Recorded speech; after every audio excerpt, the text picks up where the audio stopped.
Hello everyone, welcome back to my channel. आज के lecture से हम स्टार्ट करेंगे क्लास 9th के chapter wise case study based and conceptual questions.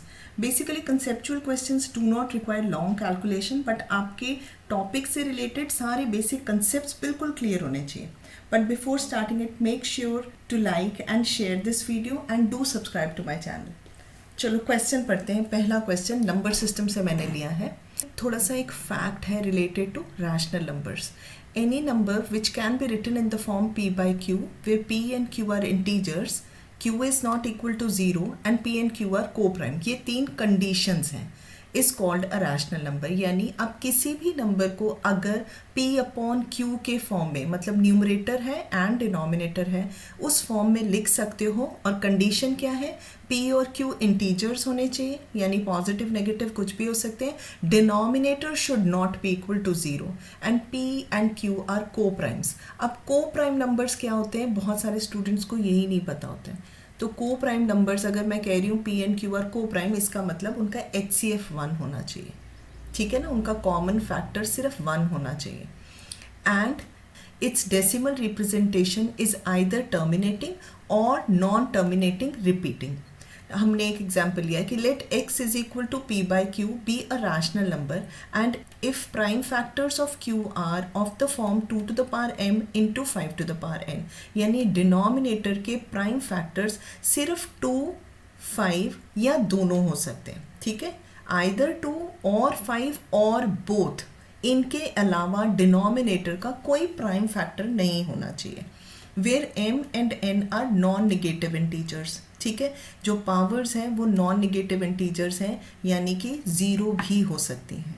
Then its decimal representation is terminating, ठीक है। ये क्लियर है कि अगर किसी भी रैशनल नंबर के डिनोमिनेटर के प्राइम फैक्टर्स इस फॉर्म में हैं, तब उसका डेसिमल रिप्रेजेंटेशन जो होगा वो टर्मिनेटिंग होगा। Based on above information answer the following question. Clear हो गया ये, ठीक है ना। हमने रैशनल नंबर के डेसिमल रिप्रेजेंटेशन के बारे में आपको क्या फैक्ट्स हैं वो बता दिए, ठीक है। अब इससे रिलेटेड क्वेश्चन देखो। फर्स्ट क्वेश्चन क्या है? Will 343 divided by 2 cube times 5 square into 7 have terminating decimal expansion? Justify your answer. देखो क्वेश्चन में हमें p बाई क्यू के फॉर्म में एक नंबर दिया हुआ है। Numerator is 343, denominator already prime factors के फॉर्म में है और उस नंबर के prime factors 2 cube 5 square and 7 है। तो क्या इसका डेसिमल एक्सपेंशन जो होगा वो टर्मिनेटिंग होगा, ठीक है ना। और हमें जस्टिफाई करना है। अभी जो हमने ऊपर फैक्ट पढ़ा उसमें हमने क्या पढ़ा है कि p बाई क्यू और q के प्राइम फैक्टर्स इस फॉर्म में होने चाहिए। तो स्टूडेंट्स क्या करते हैं, डायरेक्टली देख के कि डिनोमिनेटर में तो 7 भी लिखा हुआ है, तो इसका मतलब ये टर्मिनेटिंग नहीं होगा, क्योंकि ये इस फॉर्म में नहीं है। 2 और 5 के अलावा 7 भी इसका प्राइम फैक्टर है। डायरेक्ट लिख लेते हैं कि no, it will not have a terminating decimal expansion, but that will be wrong. तो सबसे पहले आप चेक करो कि ठीक है, ये एक 7 एक्स्ट्रा प्राइम फैक्टर दिया है, तो कहीं ये न्यूमरेटर का फैक्टर तो नहीं है, इसको कैंसिल तो नहीं करेगा। न्यूमरेटर में है 343, ठीक है ना। हम 7 से 343 को कैंसिल करें तो इट इज़ 49। तो basically this question is 49 whole divided by 2 cube into 5 square, right. तो ये बहुत इंपॉर्टेंट पॉइंट है कि अगर डिनोमिनेटर में 2 और 5 के अलावा भी कोई प्राइम फैक्टर है तो आप चेक कर लो कि कहीं वो न्यूमरेटर का फैक्टर तो नहीं है, वो कैंसिल तो नहीं करेगा उसे। अगर करेगा तो पहले उसको सिंप्लीफाइड फॉर्म में लिखो। हमने लिख लिया, देखो अब आगे इसके डिनोमिनेटर इस फॉर्म में, ठीक है ना। यानी इसका डेसिमल रिप्रेजेंटेशन अब टर्मिनेटिंग होगा ना, इट विल बी टर्मिनेटिंग। और इस तरह से आप लिखोगे तो ये जस्टिफाई भी हो जाएगा। क्लियर है ये बात, ठीक है। चलो सेकेंड क्वेश्चन देखते हैं। आप सेकेंड क्वेश्चन है, for what value of x 213 whole divided by 2 cube into x square will have terminating decimal expansion. बहुत इजी क्वेश्चन है। अभी हमने पढ़ा है कि जो डिनोमिनेटर है उसके प्राइम फैक्टर्स इस फॉर्म में होने चाहिए, राइट, 2 या 5। तो अगर 213 over 2 cube into x square का डेसिमल एक्सपेंशन हम टर्मिनेटिंग चाहते हैं तो ये x क्या होना चाहिए? It should be 5, x should be 5। Clear है, बहुत छोटा सा क्वेश्चन था, पर वही बात है ना, आपके बेसिक क्लियर होने चाहिए और इनफैक्ट इससे रिलेटेड इन्फॉर्मेशन आपको क्वेश्चन में भी दी हुई है, तो ये बहुत ईजी हो जाता है क्वेश्चन, राइट। नेक्स्ट क्वेश्चन देखो आप, क्वेश्चन है what is the decimal representation of 29 divided by 5 square into 2। ठीक है, अब डिनोमिनेटर के प्राइम फैक्टर्स 5 और 2 हैं, तो ये terminating type of decimal representation होगा। और इसको हम कैसे सॉल्व करते हैं, देखो डिनोमिनेटर में 5 और 2 है, 5 की पावर क्या है, एक्सपोनेंट 2 है, और 2 का एक्सपोनेंट 1 है।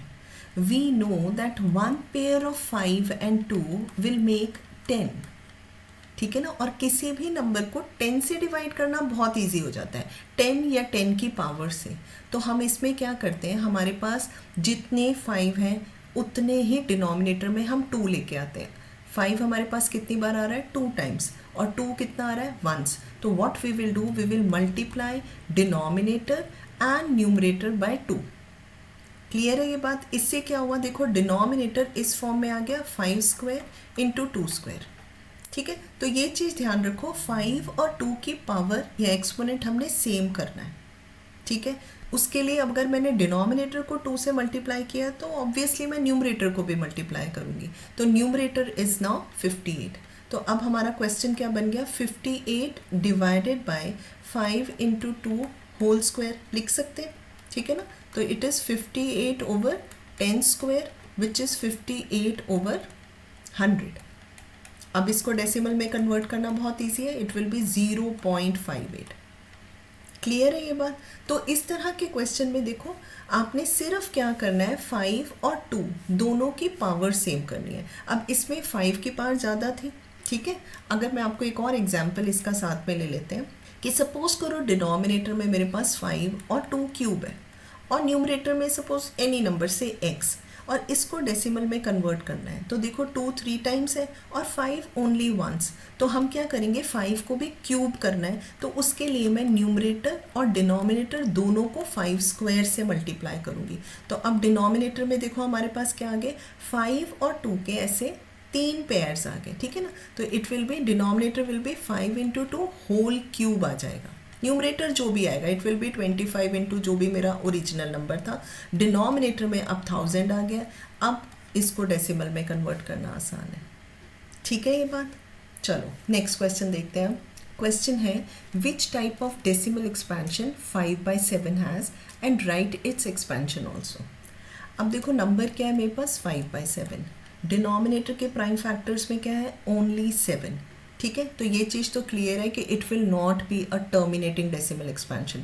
तो टर्मिनेटिंग नहीं है तो कैसा होगा फिर, ये non terminating but repeating, non terminating and repeating कह सकते हो।